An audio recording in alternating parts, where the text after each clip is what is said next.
नमस्कार मित्रांनो, आपल्या चॅनलवर तुमचं मनापासून स्वागत आहे। आज मी तुम्हाला अगदी मऊ स्पंज बाजासारख्या आणि तोंडात विरघळून जाणारे ढोकळा घरच्या घरी कसा बनवायचे तो मी दाखवणार आहे। ही रेसिपी इतकी सोपी आहे की तुम्ही घरच्या घरी अगदी सोप्या पद्धतीने बनवू शकता। सुरुवातीला मी एका मोठ्या भांड्यामध्ये 500 ग्राम बेसन घातलेले आहे। त्यामध्ये आता आपण 1 कप साखर घालून घेऊया। तसेच आपण थोडीशी त्याच्यामध्ये मीठ घालून घेऊया। आता आपण थोडेसे लिंबू त्याच्यामध्येच पिळून घेऊया आणि लिंबू पिळले की आपण बेसन चांगलं मिक्स करून घेऊया। आता आपण थोडं पाणी घालत घट्ट ना राहता गुळगुळीत पीठ तयार करून घेऊया। पीठ ना खूप पातळ ना खूप घट्ट असावा, साधारण इडल्याचा पिठासारखे कन्सिस्टन्सी ठेवा।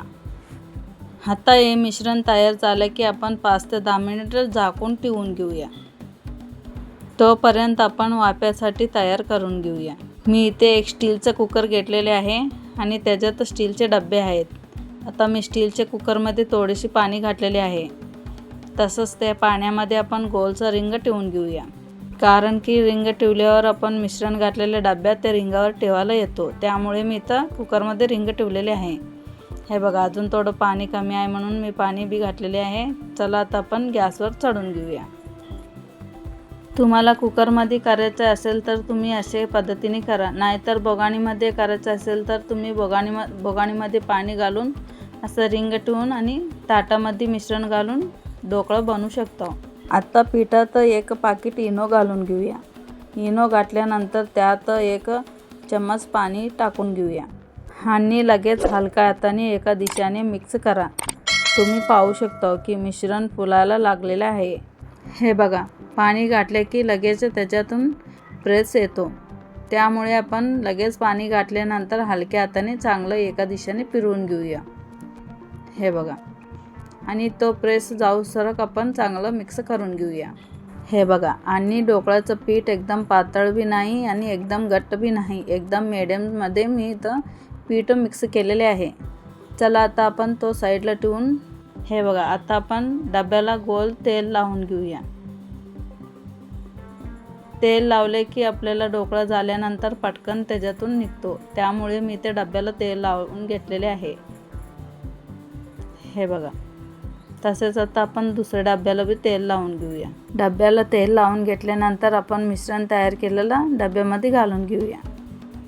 हे बघा, दोन्ही डब्याला मी ते तेल लावून घेतलेले आहे। चला तर आपण तो मिश्रण तयार केलेले आहे, आता आपण डब्यामध्ये ओतून घेऊया।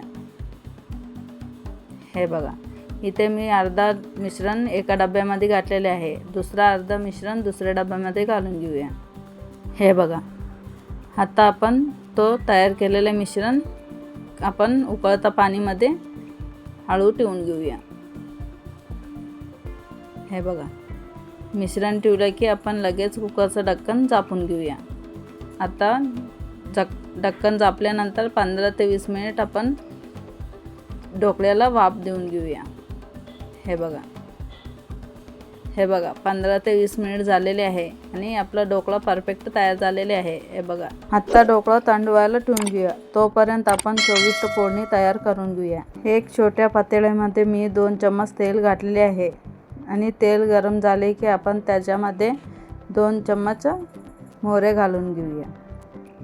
तसेच आपण 2 चम्मच जिरा घालून घेऊया आणि जिरा मोहरा तडतडले की त्याच्यामध्ये आपण कढीपत्ता घालून घेऊया।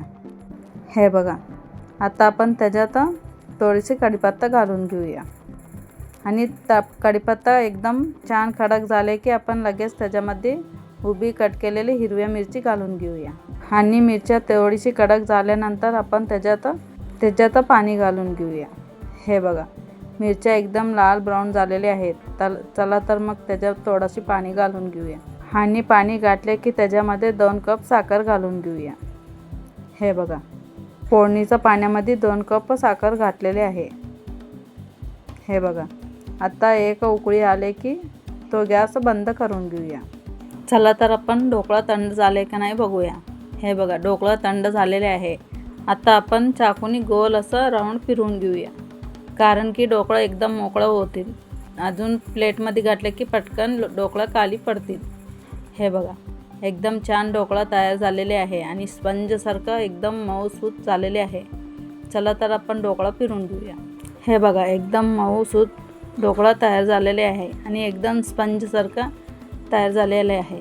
फिरून घेतल्यावर आपण आता चाकूच्या अनुसारने ते ढोकळा छोट्या छोट्या तुकड्यामध्ये कट करून घेऊया. मित्रांनो, तुम्ही इथे एक लक्षात द्या, इथं आपण छोट्या तुकड्याने आणि चौकोन तुकड्यात कट करून घेऊया. तसेच सगळा ढोकळा आणि इकडं आणि तिकडं साईडला कट करून घेतले तर ढोकळा तयार होणार आहे.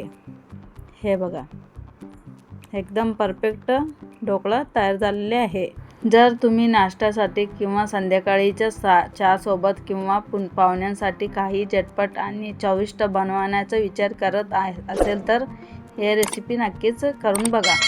घरातील लहान मुलांपासून मोठ्यांपर्यंत सर्वांना हा ढोकळा नक्कीच आवडेल. आता हे ढोकळ्याच्या तुकड्यावर ही गरम गरम फोडणी समान प्रमाणात होता.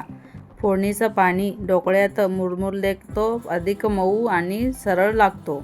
फोडणीचं पाणी घातल्यानंतर आपण तसेच बारीक चिरलेले कोथिंबीर वरनं घालून घेऊया.